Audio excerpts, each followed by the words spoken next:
let's talk about let's talk about Texas and how based Texas is right now. All right. Let's. Texas is under a lot of fire right now for many, many reasons, but we're going to talk about one in specifics. They are, of course, being under attack for their abortion law. Not going to talk about that. That's a whole other subject. I'm not going to talk about their COVID numbers for their the southern border, which is also a huge problem and directly correlates with those numbers that for some reason the news media isn't focusing on. We're going to be talking about the bill SB1. SB1 finally was signed today by Governor Abbott. Now, this is the bill that the Democrats did a walkout. In fact, they flew out of the state all the way to DC to go, we're entitled Democrats and we need the Senate to help save us because we don't know how to do our jobs. And this is what we think it is. No, you're being activists. All right. You weren't voted in to be activists. You were voted in to make laws and do your jobs. And they left. And Abbott did exactly that. He signed a law, which they're claiming, of course, is racist. My goodness. What do you know about SB1? I know that it's an election integrity bill where we're basically instituting basic voting law, and we're making it a little bit harder for there to be voter fraud. And good. Again, like that's basically what it is. But as with everything in society today, that's now been equated to racism. The last time I voted in Texas, which was the Senate race between Beto and Ted Cruz, it was pretty easy for me to vote last time I checked. So, I walked in, I had my voter ID already, and I voted. But I don't know how I did it through all of the obstacles of racism, but as a brown woman, I did. So I just want to say it is possible. Okay. Wow. That's good. Congratulations that you got through the hurdles and how difficult it was. Yeah, exactly. And I also somehow figured out how to use the internet to, find those instructions. And good. For Joe Biden, minorities don't have internet. So it's really been a lot of obstacles, but we've overcome. We really have. Yeah, it is. I mean, man, getting into the embarrassment gaffes that man has said and how racist they all have been is absolutely bonkers. But here it is right here. This is from Texas Tribune. Okay, the hard-fought Texas voting bill is poised to become law. Here is what it does. Now, this is, of course, from the end of August, but it sums it up very well. And I'm going to just scroll down because there's a bunch of mumbo jumbo.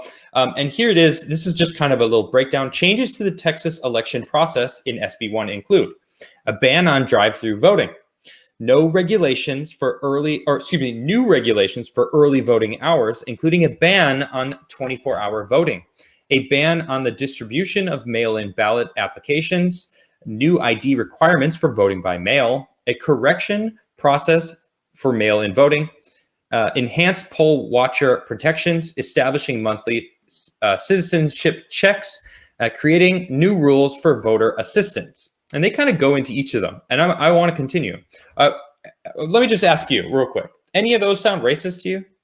No, not racist. They sound very common sense, but I guess that could be, racist in 2021. Who knows nowadays, really? Let's see. The ban on drive-through voting. Why is this even a thing, first off? Drive-through voting? Yeah. I know, right? I've never heard of drive-through voting. Like, what is this? The McDonald's? I'll take a double cheeseburger. Also, here's my vote for the president of the United States or my next governor. Seems safe. Yeah, I would always want to go in and I want to put that thing in the box, that metal box. You know what I'm talking about? The voting or the ballot box. Yes. So let's see. Let's read into each of these. The bill outlaws drive-through voting, which several counties used in 2020 to allow voters to cast ballots from their car. While other counties employed the voting method and Harris County first tested it in the summer of 2020 primary runoff election with little controversy, Harris County's use of 10 drive-through polling places for the November general election came under Republican scrutiny. They loved throwing that out there too. The county's drive-through polling places were mostly set up under large tents. Voters remained in their cars and showed their photo ID, verified their registration before filling out their ballots on portable voting machines. All right. Interesting. Voting machines. Okay. All right. I don't even want to read anymore. Good. Get rid of voting machines. Yeah. why are we using voting machines? I want a paper ballot every single time. I want to be able to see my paper ballot.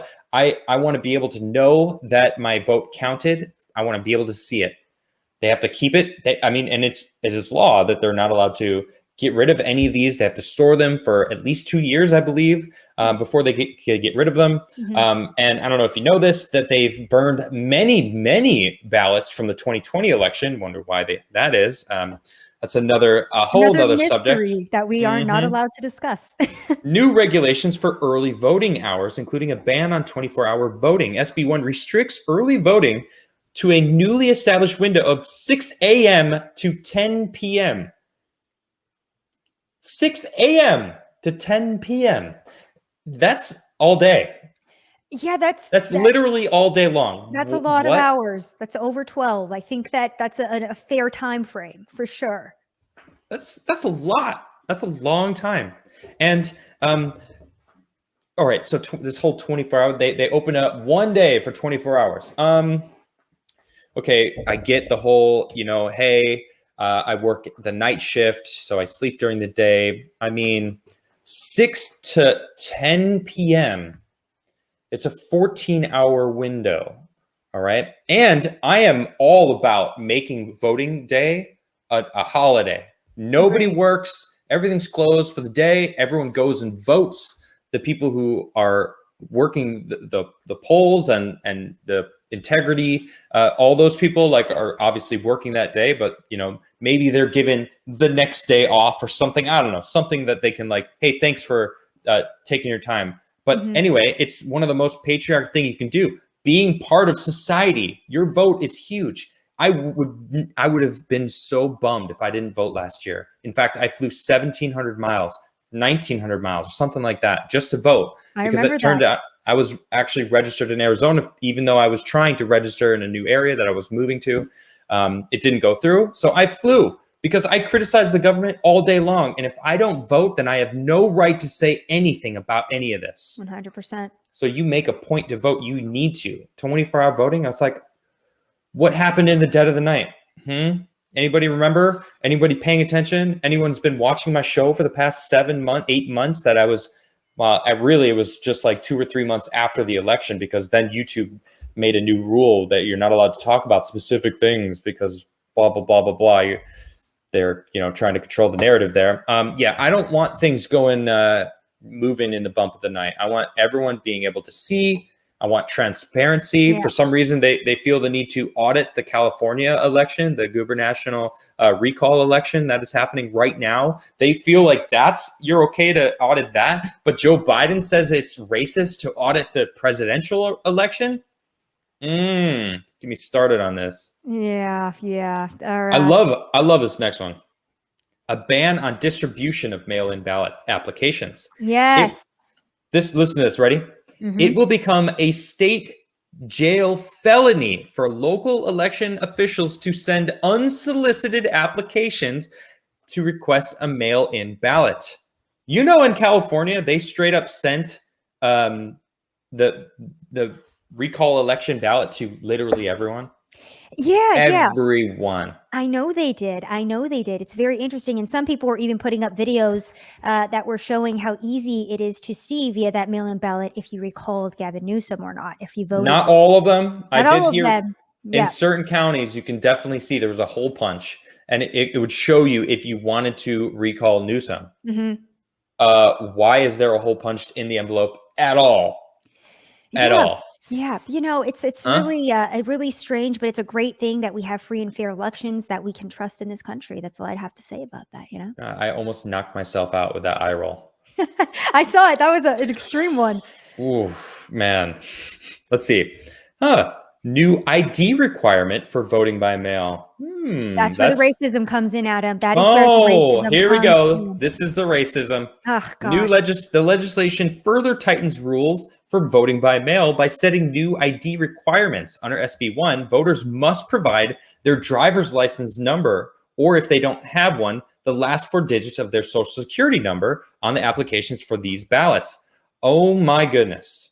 So Adam, I have a story here as well, because I actually lost my ID in the airport. Right as I was so they're right about you guys. I know.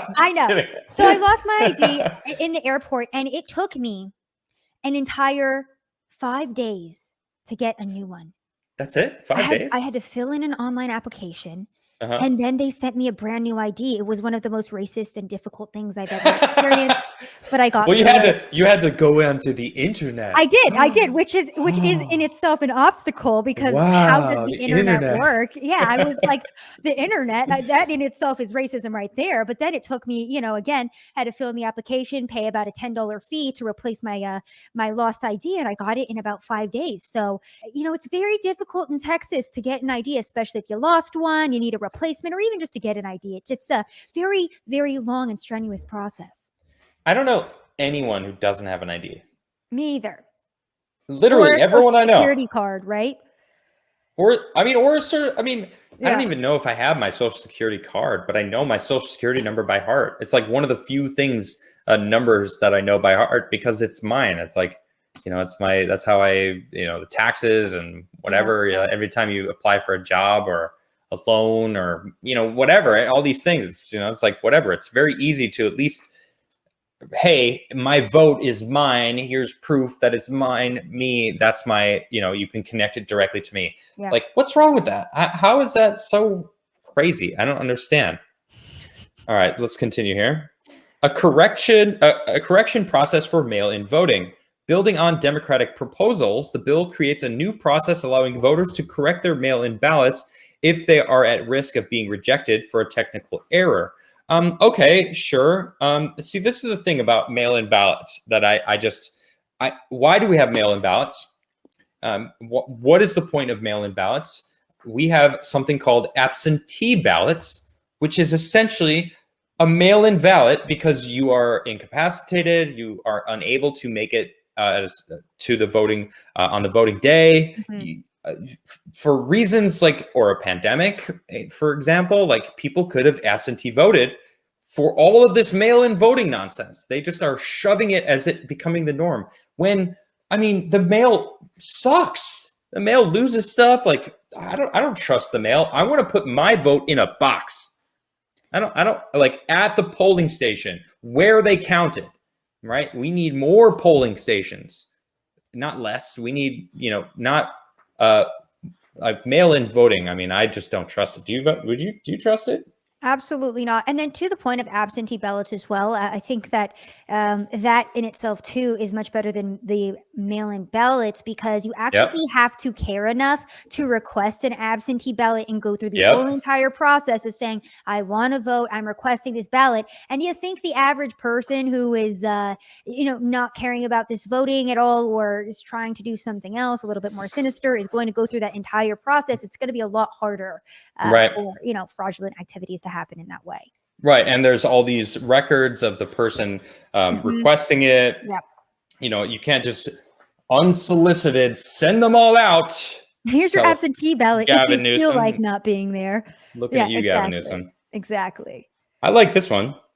Enhancing poll watcher protections. I do too. Mm-hmm. The legislation includes language to strengthen the autonomy of partisan poll watchers at polling places by granting them free movement within a polling place, except for being present at a voting station when a voter is filling out their ballot. Makes sense, because I don't know if you remember, in Philadelphia, they were kicking out the Republican poll watchers. They were literally kicking out the Republican poll watchers who were trying to verify that everything, what kind of nation is this? Cue the insane quote from Joe Biden, which is actually a Stalin vote. It's not who votes, it's who counts the votes. Joe Biden said that. And then we watched as they kicked out the Republican poll watchers. Red flag much?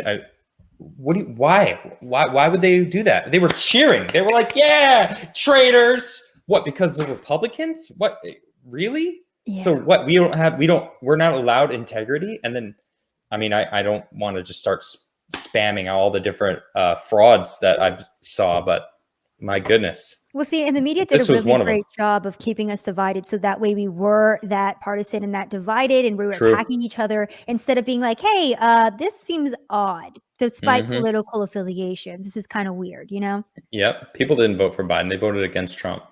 And even still, like, I doubt that he got as many votes as he did. Let's see here. Establishing monthly citizenship checks. All right, now this I could see as being the most controversial so far. Okay, citizenship checks. Okay, how do they do that? Because I lived in New York. Let me bring this back real quick. Hold on.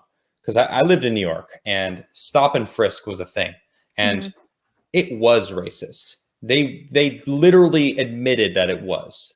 They would pick people of color and be like, "Hey, are you carrying?" And they were just allowed to just stop people. And I was like, dude, that's not okay. That is absolutely racist. And there's no denying it. All right. So like I'm going to read this and we'll see, but it's like right off the bat, I'm like, you know, how are they going to check? SB1 sets up new monthly reviews of the state's voter rolls to identify non-citizens. Harkening back to the state's botched 2019 voter roll review, the bill would require the Texas Secretary of State's office to compare the massive statewide voter registration list with the data from the Department of Public Safety to pinpoint individuals who the department were who told the department they were not citizens while obtaining or renewing their driver's license or ID after registering to vote. That's not bad. All right, that's forcing the government to actually do work. So. That's a hard one. That's a hard one. I know. It's like, I don't know about that. I mean, I'm all for this. I mean, case in point, when I went to vote in Arizona this year, or excuse me, last year, who did I see who hasn't lived in Arizona for over 10 plus years? My own sister was on the voting list. She hasn't lived in Arizona. She did live in Arizona for a couple of years, way back when, 15 years ago or something. Yeah. But she was on that voter list. But why was she on that voter list? If I register somewhere else, I have a feeling that my name will still be on there. And if Arizona just unsolicitedly sends out mail-in ballots, am I going to suddenly be, you know, voting for someone I didn't actually vote for? I don't know. Who knows? Did my sister, did she vote and not know it? I don't know. Craziness. I'm not saying anything specifically. I'm just asking a hypothetical question, YouTube. Okay. Just hypotheticals here. What do we know? We're just middle Americans. Right, exactly. All right. And then the last one here, creating new rules for voter assistance. The bill would establish new requirements and possible criminal penalties for those who assist voters who help filling out their ballots, including voters with disabilities. The person assisting must fill out new paperwork disclosing their relationship to the voter. Assistants must also recite an expanded oath, now under penalty of perjury, stating that they did not pressure or coerce the voter into choosing for them. Wow. Well, we know for a fact that this happened. We have videos. Thank you, Project Veritas, for blowing the whistle on a bunch of this. I think it was in Georgia. It was going down in Florida. There was anywhere else. I think it was also in New Mexico or Arizona, Mexico, yeah. Because I know that they were offering $50 gift cards to people on reservations. Oh yeah, wait, no, that was Nevada actually. Was it? I think it was Nevada where they were offering gift cards. Yeah. Okay, gift cards in Nevada then. I mean, that's a whole different thing. But this is like ridiculous because we were hearing, actually in Pennsylvania, we were hearing rumors of them doing this as well, where they were going and asking people like, all right, you know, who did you want to vote for? Like, okay, they had their ballots taken in Pennsylvania. There's so many different cases of this. I'm like, I'm trying to like sorting through my files in my brain, like which one was where, because all of these things actually happened. It's just in different states, but I'm pretty sure in Pennsylvania, there was a woman who was saying that it was in a nursing home. And she was like, I didn't even fill out my ballot. It came one day and someone came in and just took it from my room. And like, I don't know what happened. And then I went to vote at, you know, the day because I didn't actually fill in my ballot and was told that she had already voted by mail-in ballot. Oh no, we already got your vote. She's like, I didn't vote though. So it's like, I mean, this is great. I like this. You have to, if you think you can collect for other people, now you have to be have an expanded oath under perjury. Like, good. I like it. Definitely. I like it. Agree. So now comes to today. Well, this is from yesterday, but updated 30 minutes ago because it happened today. Texas, Greg Abbott signs controversial election integrity bill. He, in fact, has signed it into state. Of course, the Democrats have had to return, and he forced them to come and do that. He signed the state's controversial, although how about we just eliminate that? They signed the election integrity bill Tuesday after a months-long battle with Democrats opposing the legislation. It would set new rules for mail-in voting while increasing the number of partisan poll watchers. Oh, I didn't know that. Increasing the number as well. And giving the state more control of voting, local voting operations. I actually, in fact, here he is here. You know what? Let me remove that real quick because I don't think I gave you guys sound. Okay, there we go. Can you hear that? I can't hear it. Can't hear it. Well, he just signed it and he said election integrity is now law in the state of Texas. Of course, they were bombarding him with questions about many other things that are controversial in the state of Texas right now, which I may or may not get into another time. But I'm happy about this because voter integrity is absolutely huge. I've been on the forefront of talking about this nonstop since before the election of 2020. I worried about it. I was watching it happen. I've talked about it. After all the different things are coming out, people are still getting arrested. 2 people got arrested in Michigan for being caught in voter fraud. And it's like, man, it's just like I keep seeing all these different cases. And it's like, when can we say widespread? All right. They kept saying there's no fraud. All right. There's no widespread fraud. There's no widespread fraud that would change the election outcome. It's like, oh my gosh. All right. And then remember, on top of that too, we had Twitter advertising to us for like a good, week or two during the election. Mail-in voter fraud is very, very rare. This never happened. Oh my gosh. It's very secure and safe. We had Twitter advertising that to us. And then we had the entire media for 6 months before the election telling us don't expect the election results on election night because that's normal. Right. Right. And then cue the video of all the Democrats that were spouting, like, how dare you question the election, talk about election integrity from 2017, 2018, 2019, talking about how there's all sorts of fraud, all this stuff, election integrity, we need transparency, blah, blah, blah. And then boom, they stopped talking about it. Why? That's a good question. I think we know the answer to. Yeah, we only want to talk about it when it's convenient for our side. So look away. Boom.